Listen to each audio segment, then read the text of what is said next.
পরিবার থেকে শুরু করা যায়। যেমন আমরা প্রতিটি মানুষই কোনো না কোনোভাবে যে কোনো একটা দায়িত্বশীলতা রয়েছে। তো দায়িত্বশীলতাটা কেমন? আমাদের পরিবার থেকে শুরু করলে পার্লামেন্ট পর্যন্ত, মানে ঘরের একজন ছোট্ট সদস্য থেকে শুরু করে পার্লামেন্টের যিনি প্রধান রয়েছে তিনি, তাদের প্রত্যেকটা মানুষেরই একটা একটা দায়িত্ব রয়েছে। কিন্তু আমরা দেখতে পাই প্রতিটা মানুষ তার দায়িত্বের প্রতি অটল রয়েছে।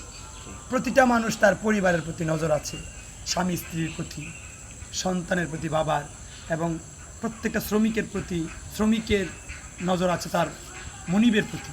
তেমনিভাবে দেখা যায় আমরা প্রত্যেকটা কাজ সম্পূর্ণভাবে করতেছি, যদিও আমাদের এখানে কিছু ফায়দা আছে, কিন্তু একটা ক্ষেত্রে দেখা যায় আমরা সব দায়িত্ব পালন করলেও রবের দেওয়া দায়িত্বের প্রতি অটল নয়।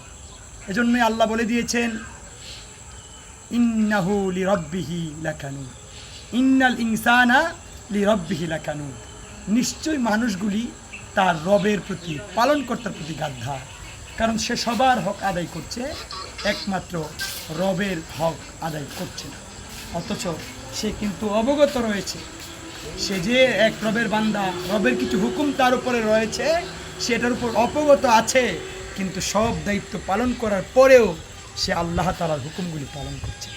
এজন্য আসুন আমাদেরকে অবশ্যই আল্লাহ তাআলার হুকুম পালন করতে হবে, নয়তো আল্লাহ তাআলার দরবারে জবাব দেওয়ার মতো সুযোগ আমরা খুঁজে পাব না। আসসালামু আলাইকুম ওয়া রাহমাতুল্লাহ।